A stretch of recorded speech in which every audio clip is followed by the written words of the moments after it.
Develop చేస్తారు జగన్ గారు అంటూ మళ్ళీ రేపు జగన్ గారు గెలిస్తే ఆ ప్రభుత్వం నుంచి వాళ్ళు అడుగుతారేమో ఆ ప్రశ్నలని నా ఉద్దేశం సార్. జగన్ గారు ఇంకా 29 30 సంవత్సరాలు ఉంటామంటున్నారు సార్. 30 సంవత్సరాలు ఉంటామన్న ధైర్యం ఉంటే గజెట్ చేయకండి సార్, గజెట్ చేయకండి. ఓపెన్ ఛాలెంజ్, మీరు గజెట్ చేయకండి, ఎవ్వరు రారు.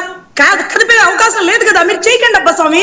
మీరు గజగజమనిపోయి పార్లమెంటు రాజ్యభవన్ ఇన్ని కదిలిస్తున్నారే ఎందుకు? మళ్ళీ వస్తే మారుస్తాడేమనగా, మళ్ళీ రాడు కదా, ఎందుకబ్బా ఈ గజెట్ కంగారు?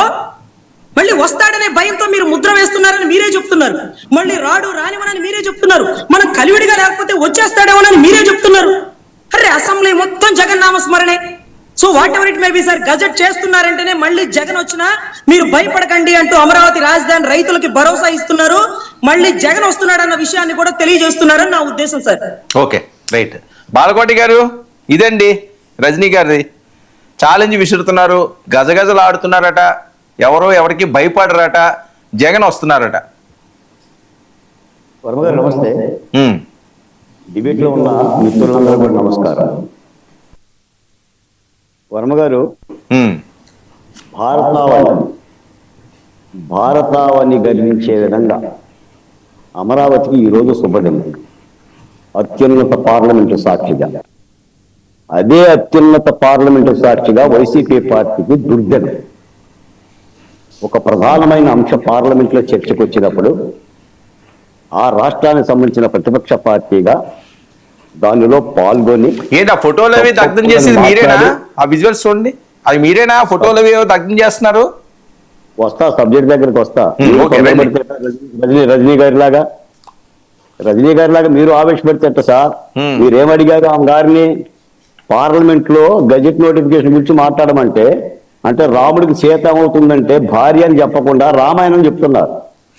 ఇంకో మాట కూడా చెప్తున్నా, నేను అమరావతి డెవలప్మెంట్ కోసం మేము దీక్షలు చేయాల, రజనీ గారు చేశారేమో నాకు తెలియదు, కానీ 3 రాజధానికి వ్యతిరేకంగా అమరావతి రాజధాని ఉండాలని దీక్షలు చేశాం.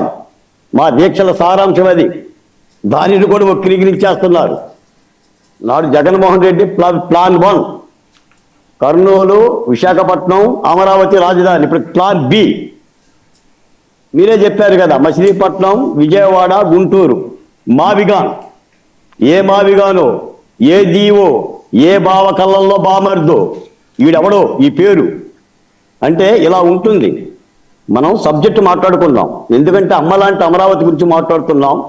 ఆంధ్రప్రదేశ్కు 51 నుంచి రాజధాని లేదు. ఆంధ్రులకి విడిపోయిన తర్వాత కర్నూలు పోయాం, కర్నూలు నుంచి హైదరాబాద్ పోయాం, హైదరాబాద్ నుంచి తిరిగి అమరావతి వచ్చాం. ఇప్పటికైనా సరే ఒక శాశ్వతమైన రాజధాని నిర్మించుకున్నాం. మహిళకి నుదుటిన బొట్టు అందం, నుదుటిన బొట్టు లేకపోతే ఆ ముఖానికి అందం ఉండదు. అలాగనే ఏ రాష్ట్రానికైనా రాజధాని ఒక నుదుటి బొట్టు, ఒక గుండెకాయ, ఒక తలకాయ, ఒక ఆర్థిక సంపద, ఒక వనరు. అంతే తప్ప జగన్మోహన్ రెడ్డి గారికి ఆరోగ్యం బాగల, ఆయన ఏదైనా మాట్లాడతాడు, దాన్ని విని మనం మాట్లాడకూడదు. ఈ రోజున అమరావతిలో ప్లాట్లు ఇవ్వలేదని ఎవరు చెప్పారు? 64,000 ప్లాట్లను, అంటే రెసిడెన్షియల్, నాన్ రెసిడెన్షియల్ రిజిస్ట్రేషన్లు అయిపోయినాయి. అందరికీ ప్లాట్లు ఇచ్చారు. ఎక్కడ అమరావతిలో అభివృద్ధి జరగడం లేదు, ఎక్కడ డబ్బులు దోచుకుంటున్నారు?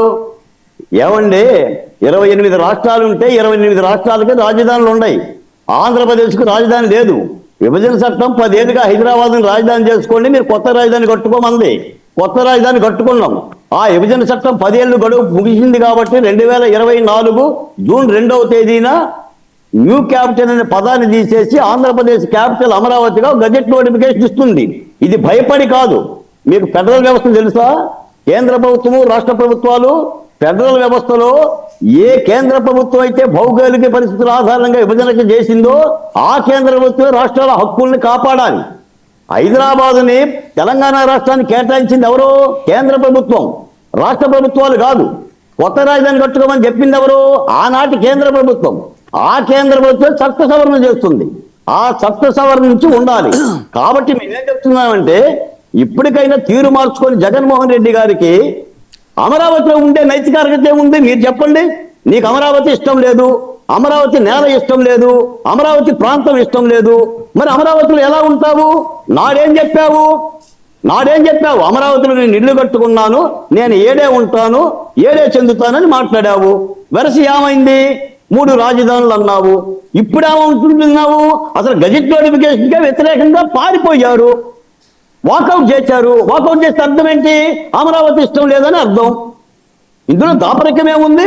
స్పష్టంగా తన వైఖరి, తన బుద్ధిని ప్రకటించారు. కాబట్టి ఆ ప్రభుత్వం పట్ల, ఆ పార్టీ పట్ల, ఆ వైఖరి పట్ల ప్రజలు అప్రమత్తంగా ఉండాలి.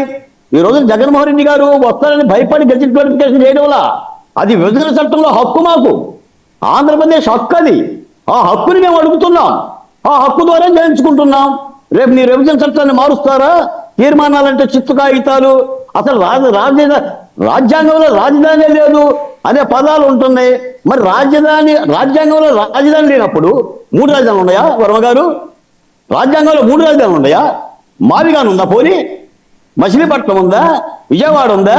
గుంటూరు ఉందా?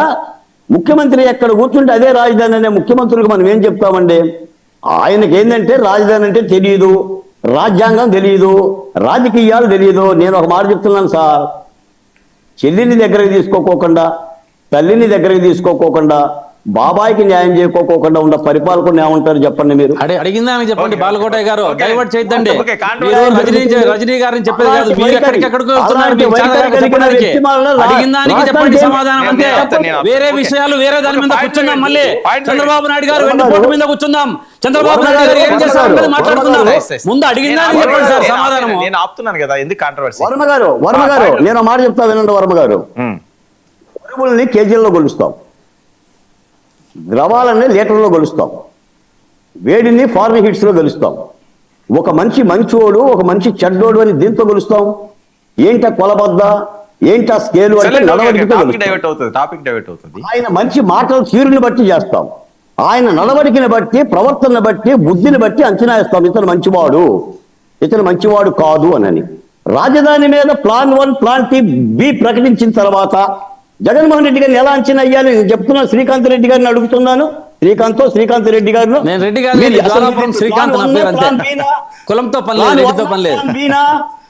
ఈ రోజున మిథున్ రెడ్డి గారు ఉన్నారండి, వాకౌట్ అని చెప్పి వెళ్ళిపోయారు. ఎంతమంది ఉన్నారు? ఎస్పీ పార్టీ మద్దతు పలికింది, ఏఎస్పీ పార్టీ మద్దతు పలికింది, జనసేన మద్దతు పలికింది, శివసేన మద్దతు పలికింది, భారతీయ జనతా పార్టీ మద్దతు పలికింది, తెలంగాణ ఎంపీ మద్దతు. అంటే ఊరందరిది ఒకదారి అయితే ఉలిపి కట్టేది ఒకదారా? అంటే మాకు రాజ్యాంగం తెలియదు. ఈ రాష్ట్రంలో 16 మంది ముఖ్యమంత్రులు ఉన్నారు. 16 మంది ముఖ్యమంత్రులు మీరెందుకు ఆయన ఫోటోలు దగ్ధం చేస్తున్నారు?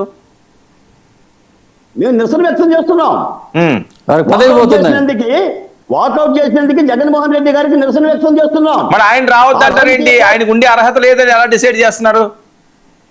డిసైడ్ చేయండి. నీకు అమరావతి ఇష్టం లేదని ఆయనే చెప్పాడు కదండి.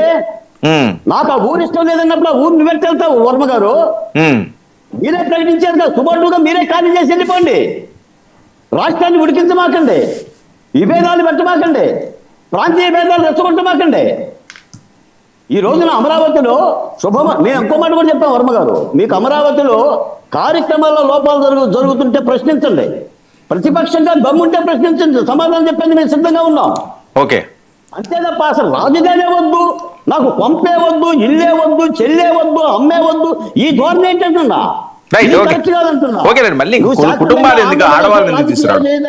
మీరు ఆంధ్రప్రదేశ్ లో రాజకీయాలు చేయదలుచుకుంటే అమరావతిని మీకు సంతోషంగా దాని నుంచి మీరు గజెట్ నోటిఫికేషన్ మద్దతు పలకాలి. అలా పలుకుతుంది అని అనుకున్నాం. నిన్న మొన్న కూడా సజ్జల గారు ఏం చెప్పారంటే అమరావతికి మేము వ్యతిరేకం కాదు అని చెప్పారు. ఎస్, ఆ మాట మీద నిలబడతారనుకున్నాం. ఈ రోజు ఏమంటున్నారంటే వాకౌట్ చేశారు. అంటే దాని అర్థం ఏంటంటే అమరావతి అంటే మాకు ఇష్టం లేదు. మరి ఏమి ఇష్టం అంటే ఎక్కడ కట్టాలి అంటే జగన్మోహన్ రెడ్డి గారు చెప్పినట్టుగా రాజధాని కడతారా? మీ రోజున గతంలో హైకోర్టు తీర్పిచ్చింది సార్, హైకోర్టు తీర్పిచ్చింది, సిఆర్డీఏ చట్టం పెట్టావు. ఇంకో మాట కూడా చెప్తున్నా, లాస్ట్ మాట, విజయవాడ, గుంటూరు జంట నగరాలే అమరావతి. అది 29 గ్రామాలు కాదండి, 29 గ్రామాలు కాదు. విజయవాడ, గుంటూరు జంట నగరాలు. దాదాపు విజయవాడ 60 లక్షల జనాభా, గుంటూరు 70 లక్షల జనాభా, 1 కోటి మంది జనాభా. దాని యొక్క మధ్య ప్రాంతం అండి అది. మధ్య ప్రాంతం ఒక నూతన రాజధాని కేంద్ర ప్రభుత్వం ఆనాడు కట్టుకోమంది కాబట్టి రాష్ట్ర ప్రభుత్వం తీర్మానాలతోనే కట్టుకుంది తప్ప ఏదో తీర్మానాలు కాదండి, బాలకోటి గారు మీతో పాటుగానే ఆవిడ ఉద్యమాలు చేశారంటున్నారు, మీతో పాటుగానే టెంట్ లో కూర్చున్నాం అంటున్నారు, మీతో పాటుగానే ఆవిడ తిరిగామంటున్నారు. ఒక పంచాయతీని రాజధాని చేస్తారని ఆవిడ అంటుంటే మీరేమని 1,50,00,000 మంది ఉన్న మధ్య ప్రాంతం అంటున్నారు. ఏది పంచాయతీ అండి చెప్పండి? ఇప్పుడున్న రాజధాని ప్రాంతం పంచాయతీ ఏమండి? అది గుంటూరు జిల్లా తాడికొండ నియోజకవర్గం. తాడికొండ నియోజకవర్గంలో 29 గ్రామాల పరిధిలో 34,000 ఎకరాలు తీసుకున్నారు.